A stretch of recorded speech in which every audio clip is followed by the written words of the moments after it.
Hello everyone, welcome to उगी pro classes. आज की इस वीडियो में कक्षा 10 के सामाजिक विज्ञान के महत्वपूर्ण ऑब्जेक्टिव क्वेश्चन को देखने वाले हैं, जो कि आपके बोर्ड एग्जाम के लिए बहुत ही इंपॉर्टेंट होने वाला है। यह सभी क्वेश्चन आपके एग्जाम के लिए बहुत ही इंपॉर्टेंट है। अगर आपने सभी क्वेश्चनों को अच्छी तरह से तैयार कर लिया तो मैं यकीन से बताता हूं कि आपके एग्जाम में अच्छे नंबर आने वाले हैं। तो चलिए वीडियो को स्टार्ट करते हैं। तो यहाँ से आपका पहला चैप्टर है।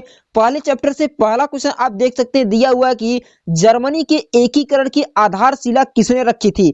आप सभी को यह बताना है कि जर्मनी के एकीकरण की आधारशिला किसने रखी थी। अगर आपको इसका आंसर पता है तो आप कमेंट बॉक्स में लिखकर बता सकते हैं कि मेरा इतना आंसर सही था। तो आप सभी लोग जानते हैं कि जर्मनी के एकीकरण की आधारशिला किसने रखी थी। नेपोलियन बोनापार्ट ने रखी थी। किसने? नेपोलियन बोनापार्ट ने रखी थी। इसका ऑप्शन नंबर आपका सी बिल्कुल राइट आंसर हो जाएगा। दूसरा क्वेश्चन है कि फ्रांस की क्रांति का अग्रदूत किसे माना जाता है। आप इसको ध्यान से देखिए, फ्रांस की क्रांति का अग्रदूत किसे माना जाता है। आप सभी को जानते हैं कि फ्रांस के अग्रदूत माना जाता है क्रांति का किसको? रूसो को माना जाता है। किसको? रूसो को माना जाता है। आप सभी को पता है। उसके बाद अगला क्वेश्चन यहाँ पर देख सकते हैं, सामाजिक उपबंध जिसे हम कहते हैं सोशल कॉन्ट्रैक्ट नामक पुस्तक किसने लिखी थी। आपको बताना है कि सोशल कॉन्ट्रैक्ट यानी सोशल कॉन्ट्रैक्ट बुक किसने लिखी थी। तो आप सभी को पता है रूसो ने लिखी थी। इसका ऑप्शन नंबर आपका ए बिल्कुल राइट आंसर हो जाएगा। उसके बाद 4 नंबर क्वेश्चन है कि सन 1789 में फ्रांस की क्रांति के समय किसका शासन था। तो आप सभी को पता है कि लुई सोलामा का था। किसका? लुई सोलामा का था। तो इसका ऑप्शन नंबर आपका सी बिल्कुल राइट आंसर, सॉरी इसका ऑप्शन नंबर आपका बी बिल्कुल राइट आंसर हो जाएगा। नेक्स्ट क्वेश्चन देख सकते हैं, दिया हुआ कि फ्रांस की क्रांति की मुख्य भूमिका किस वर्ग की थी। क्या पूछा है कि फ्रांस की क्रांति की मुख्य भूमिका किस वर्ग की थी। तो यह मध्यम वर्ग की थी। किसकी? मध्यम वर्ग की थी। तो ऑप्शन नंबर इसका सी बिल्कुल राइट आंसर हो जाएगा। 6 नंबर क्वेश्चन है कि मॉन्टेक्यू ने किस सिद्धांत को प्रतिपादित किया था।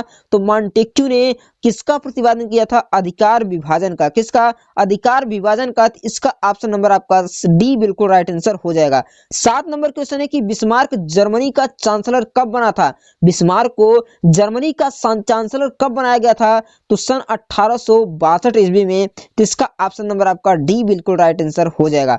8 नंबर क्वेश्चन देख सकते हैं कि द स्पिरिट लॉ नामक पुस्तक किसने लिखी थी। द स्पिरिट ऑफ लॉ क्या है? द स्पिरिट ऑफ लॉ के लेखक कौन थे। तो मॉन्टेग्यू थे। कौन थे? मॉन्टेग्यू थे। तो इसका ऑप्शन नंबर आपका सी राइट आंसर हो जाएगा। 9 नंबर क्वेश्चन है कि इटली का एकीकरण कब हुआ था। तो इटली का जो एकीकरण है सन 1871 को हुआ था। तो इसका ऑप्शन नंबर ए बिल्कुल राइट आंसर हो जाएगा। 10 नंबर क्वेश्चन देख सकते हैं कितनी बार आपने पूछा है। ये यहाँ पर देख सकते हैं बहुत बार आपके एग्जाम में पूछा हुआ क्वेश्चन है कि फ्रांस की क्रांति कब हुई थी। तो फ्रांस की जो क्रांति थी 1789 ईस्वी में थी। कब? 1789 में फ्रांस की क्या हुई थी? क्रांति हुई थी। यंग इटली सोसाइटी के संस्थापक कौन थे। तो यंग इटली सोसाइटी के संस्थापक थे मैजनी थे। कौन थे?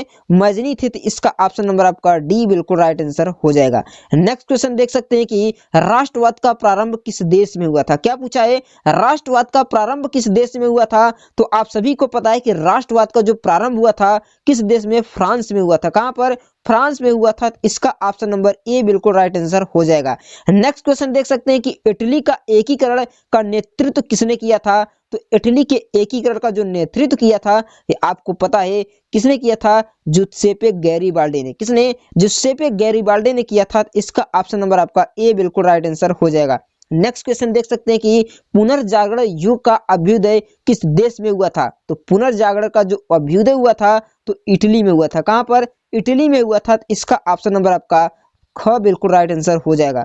अगला क्वेश्चन देख सकते हैं कि 1848 में फ्रांसीसी क्रांति के फलस्वरूप किसका शासन था। निरंकुश राजतंत्र का, सीमित राजतंत्र का, सैन्य शासन का या गणतंत्र राज का। तो गणतंत्र स्थापना हुई। इसका ऑप्शन नंबर आपका डी बिल्कुल राइट आंसर हो जाएगा। 16 नंबर क्वेश्चन है कि फ्रांस में गणतंत्र की घोषणा किस वर्ष में हुई थी। तो फ्रांस में जो गणतंत्र की घोषणा है सन 1848 में हुई थी। इसका ऑप्शन नंबर आपका सी बिल्कुल राइट आंसर हो जाता है। अगला क्वेश्चन देख सकते हैं, पूछा है कि नेपोलियन किस देश से संबंधित है। तो नेपोलियन का जो संबंध है फ्रांस से। कहां पर है?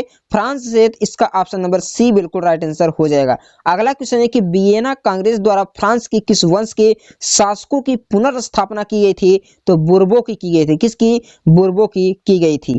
अगला क्वेश्चन आपके सामने है कि किस संधि द्वारा जर्मनी का एकीकरण पूरा हुआ था। तो जर्मनी का जो एकीकरण पूरा हुआ था फ्रैंकफर्ट संधि द्वारा। किसके द्वारा? फ्रैंकफर्ट संधि द्वारा पूरी की गई थी। 20 नंबर क्वेश्चन आपके सामने पूछा है कि रक्त और लौ की नीति किसने अपनाई थी? तो रक्त और लौ की नीति बिस्मार्क ने अपनाई थी। किसने? बिस्मार्क ने अपनाई थी। तो इसका ऑप्शन नंबर आपका ए बिल्कुल राइट आंसर हो जाएगा। 21 नंबर क्वेश्चन है कि जर्मनी के एकीकरण की मुख्य भूमिका किसने निभाई थी? तो जर्मनी के एकीकरण के लिए ऑटो हान बिस्मार्क जिसे कहते हैं, उन्होंने मुख्य भूमिका निभाई थी। तो इसका ऑप्शन नंबर आपका कौन सा सही? ऑप्शन नंबर आपका बी बिल्कुल राइट आंसर हो जाता है। 22 नंबर क्वेश्चन है, देख सकते हैं 2022 और 23 दोनों में पूछा गया कि नेपोलियन बोनापार्ट की पराजय कब हुई थी? तो नेपोलियन बोनापार्ट की जो पराजय है 1815 ईस्वी को हुई थी। तो इसका ऑप्शन नंबर अब बी बिल्कुल राइट आंसर हो जाएगा। नेक्स्ट क्वेश्चन देख सकते हैं, बिस्मार्क का संबंध किस देश से है? तो बिस्मार्क का जो संबंध है जर्मनी से। कहां पर? जर्मनी से बिस्मार्क का क्या है? संबंध है। उसके बाद 24 नंबर क्वेश्चन है कि निम्नलिखित में से किसे 1871 में जर्मनी का प्रथम सम्राट घोषित किया गया था? तो 1871 में किसको? विलियम प्रथम को सम्राट घोषित किया गया था। किसको? विलियम प्रथम को किया गया था। इसका ऑप्शन नंबर ए बिल्कुल राइट आंसर हो जाएगा। 25 नंबर क्वेश्चन है कि 1789 ईस्वी में फ्रांस किस प्रकार का राज्य था? तो 1789 ईस्वी में फ्रांस में असीमित राजतंत्र था। कौन सा? असीमित राजतंत्र था। इसका ऑप्शन नंबर आपका ए बिल्कुल राइट आंसर हो जाएगा। नेक्स्ट क्वेश्चन देख सकते हैं, दिया हुआ कि निम्नलिखित में से कौन सा देश केंद्रीय सशक्ति के लिए सम्मिलित था? तो कौन सा देश था? आप सभी जानते हैं कि जर्मनी था। कौन सा? जर्मनी था। तो इसका ऑप्शन नंबर आपका सी बिल्कुल राइट आंसर हो जाएगा। अगला क्वेश्चन देख सकते हैं, दिया हुआ कि निम्नलिखित में से यह कथन किसका है? जब फ्रांस छींकता है तो बाकी यूरोप में सर्दी और जुकाम हो जाता है। क्या कहा है कि जब फ्रांस छींकता है तो बाकी यूरोप में सर्दी और जुकाम हो जाता है। यह कथन किसका था? तो यह कथन मेटरनिख था। किसका? मेटरनिख था। इसका ऑप्शन नंबर आपका डी बिल्कुल राइट आंसर हो जाएगा। 28 नंबर क्वेश्चन देख सकते हैं, दिया हुआ कि जुत्सेपे मेस्नी द्वारा स्थापित गुप्त संगठन का क्या नाम था? तो जुत्सेपे मेस्नी द्वारा स्थापित गुप्त जो संगठन था उसे यंग इटली संगठन कहते हैं। क्या कहते हैं? यंग इटली संगठन कहते हैं। इसका ऑप्शन नंबर आपका ए बिल्कुल राइट आंसर हो जाएगा। नेक्स्ट क्वेश्चन देख सकते हैं, 30 नंबर क्वेश्चन आपके सामने है। 2022 में पूछा गया क्वेश्चन, जर्मनी के संस्कृति में बोक्सजिस्ट का आशय क्या था? क्या पूछा है कि जर्मनी के संस्कृति में बोक्सजिस्ट का क्या आशय था? तो इसका आशय था आम जनता। क्या था? आम जनता। इसका ऑप्शन नंबर आपका सी बिल्कुल राइट आंसर हो जाएगा।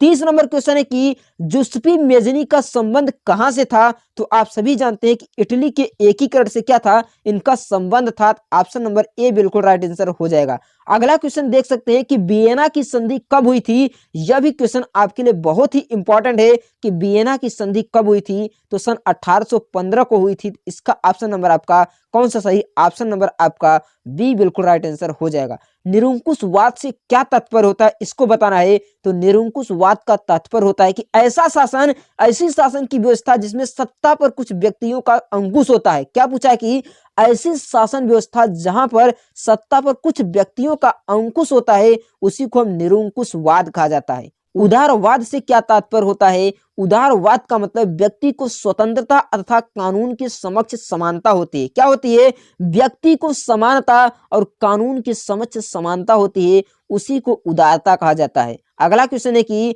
निम्नलिखित में से किसे 1871 में जर्मनी का प्रथम सम्राट घोषित किया गया था? तो सन 1871 में जर्मनी का जो प्रथम सम्राट था कैसर विलियम प्रथम था। कौन था? कैसर विलियम प्रथम था। इसका ऑप्शन नंबर आपका ए बिल्कुल राइट आंसर हो जाएगा। ये सभी क्वेश्चन आपके चैप्टर 1 के थे। अगले वीडियो में आपको चैप्टर 2 को बता दूंगा, जो कि आपके एग्जाम के लिए बहुत ही इंपॉर्टेंट है। इन सभी क्वेश्चनों को आप अच्छी तरह से तैयार करके जाइए, यह आपके एग्जाम के लिए बहुत ही इंपॉर्टेंट होने वाले हैं। यहाँ से आपका 2 नंबर फिक्स होने वाला है। मैं मिलता हूँ इसी तरह के एक नए वीडियो के साथ, तब तक के लिए धन्यवाद।